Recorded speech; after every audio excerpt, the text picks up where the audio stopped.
Hi, everyone. Welcome to Beyond a Chat with Lily. I actually will probably be putting this on my podcast, Beyond the Current Situation. And I wanted to come on live just to discuss a few things. After meditation today, I felt really drawn to talk to you all publicly and live because this is really a time where spirit is waking us to a higher calling, right? That really speaks on a much deeper level than ever before, which is why it's important to discuss this in my podcast, Beyond the Current Situation.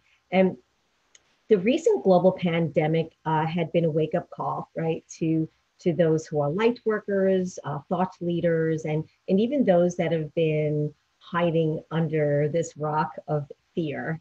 And this is a time to rise. So I wanted to discuss that, and I wanted to give you three key ways that you can do that.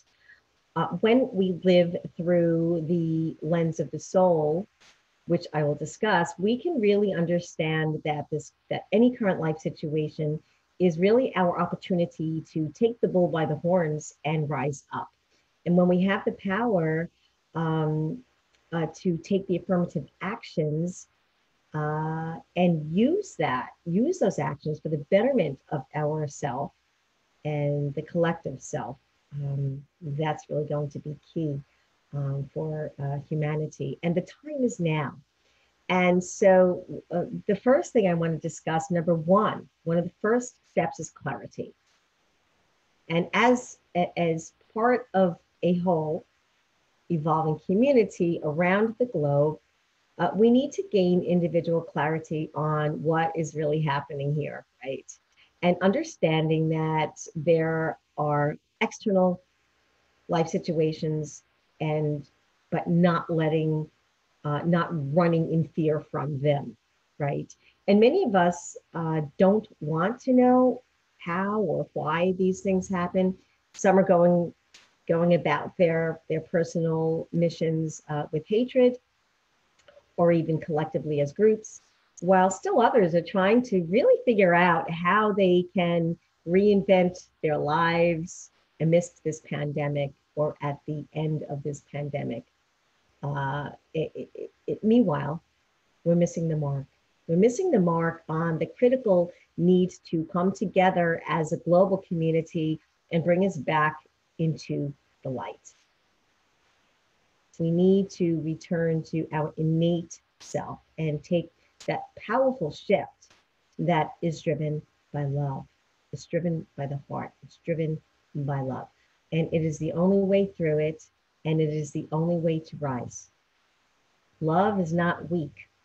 In fact, love is the most powerful and infinite force in existence. It is quantum. I say that in truth to triumph.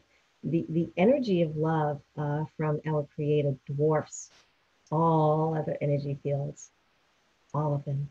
And once we can understand the darker energy, if you will, for lack of a better word, that has been circling not just this pandemic, but even pandemics from in history. Once we can understand that, we need to integrate those emotions that arise or arose because of it. All of the emotions will stem from fear, of course, which is the opposite of love, like anxiety, worry, blame, anger, depression, and so on.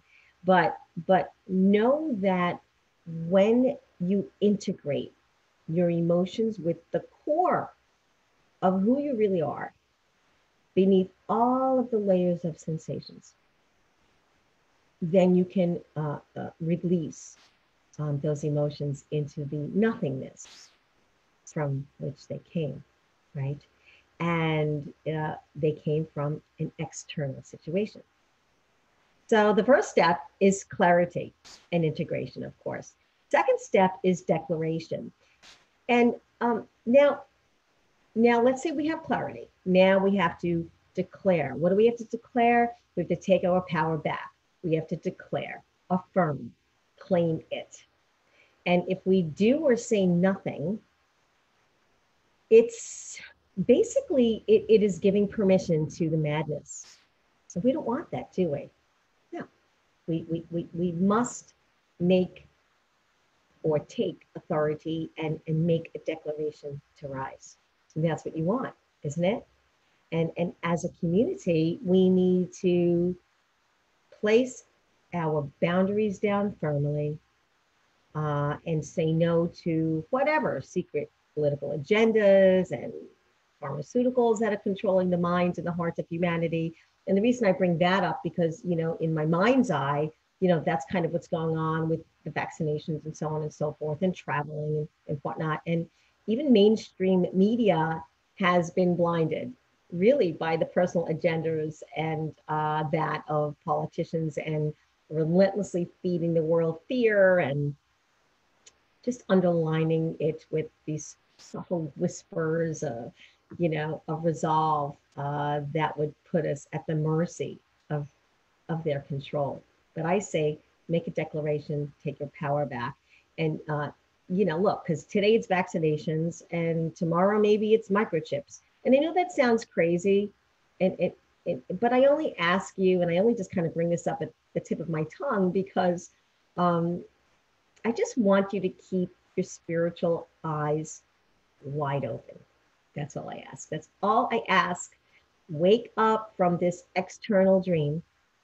And this, by the way, this is not a talk about vaccinations. I'm not disparaging anything or anyone that have had them. I actually recently vaccinated. So that's not what this is about. But we need to make an individual declaration to rise, and then underscore it with a unified declaration to rise as a global community, which is one of the reasons why I started my global community circle. But so number 2, declaration, we need to take our power back. Third key is love. And what do I mean by that? That's how we take our power back. Once we have gone through the process of steps 1 and 2, which is clarity and declaration, we must wrap it in a bow of love. Sincerely wrap it, mindfully, heartfully, spiritually wrap it. And this means that because we understand we are all connected with and not just connected, but part of a greater whole, oneness, then we really must forgive those who are at the forefront of power and control, right? Because understand this, we cannot stand against anything or anyone with hatred. We just cannot. Not in your relationships, not in any political agendas, not in even self, even what's going on, the battle of your mind and your heart against itself. You cannot stand against it in hatred. So it must be done in the name of love, right? So we forgive, we even forgive ourselves, we give thanks for the madness and the trust in the divine plan, and we keep our personal portal clean. We keep our heart clean. We keep our path clean. Right? And I sense that the greater lesson behind this past current situation, global situation, is confluence of compassion. And I talk about this. I even put out, I think it's maybe a 2.5 minute video. It's super powerful. I'd like you all to take a look at that again. It's called Confluence of Compassion, and it really kind of talks about confluence of compassion, how coherence of thought that aligns with love, God, and whatever that means for you. It doesn't really matter what your belief is, or what your belief system is, or if you even have one. In fact, in my view, it's a lot easier to kind of get this when your mind hasn't been conditioned into a belief system. So again, it doesn't matter how you see that light, how you come to God, as long as you come to it and connect with it and align with it. And I cannot express enough that where there is pain in your life, the potential for happiness uh, follows. It can follow. And it's the yin and yang of life, right? The universal law of polarity. What goes up must come down, positive and negative in energy. And the best way that I can describe it is the lotus, the water lily, um, which is a lotus flower. And the lotus is one of my favorite flowers. And I wrote a very popular article about the water lily. I believe it was 2014. But the gist of it is that the lotus grows out of the mud and it cannot grow any other way. Well, it is the same for us. Out of the pain emerges happiness. But we need to practice that benevolence, compassion, and understanding every single moment of every single day if we want to emerge into the happiness, if we want to rise to the light, right? And because even happiness is impermanent, it comes and it goes, you know that. And we can find moments of happiness in any condition as long as we have the eyesight, the vision, the spiritual glasses to actually find that, even in this pandemic. What we seem to be at the tail end of this COVID-19 nightmare. But are you? Are we? People have lost loved ones. People have lost their jobs. Many have lost their homes, and many have reinvented their businesses. Some businesses have thrived because of it. Everyone has their own story, right? And the common denominator, though, in all of this is that we have all been affected by these different energies within this external life situation as a global community. And it is now more than ever that that you have the opportunity, we have the opportunity to begin to see life through a different lens. I talk about this so much, and I wrote about this, of course, in my book, Truth to Triumph. When we can begin to view life through the lens of the soul, we really begin to see clearly. And from that point, all of the things that seemed important suddenly are not. And all of the things that obscured the light from entering in, suddenly the blinds are lifted. It is an aha moment that is life transforming. And I know that a lot of you think that you know, or you know that you know.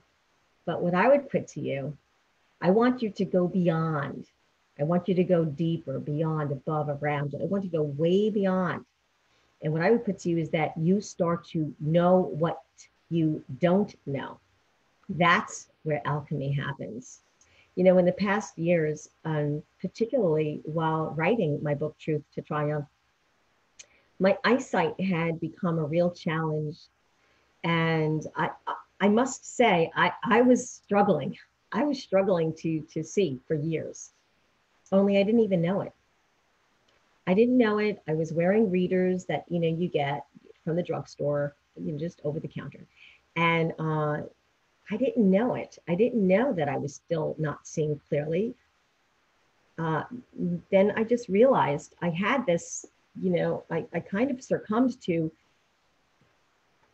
the I'm going to say the awareness that these really were not cutting it anymore for me.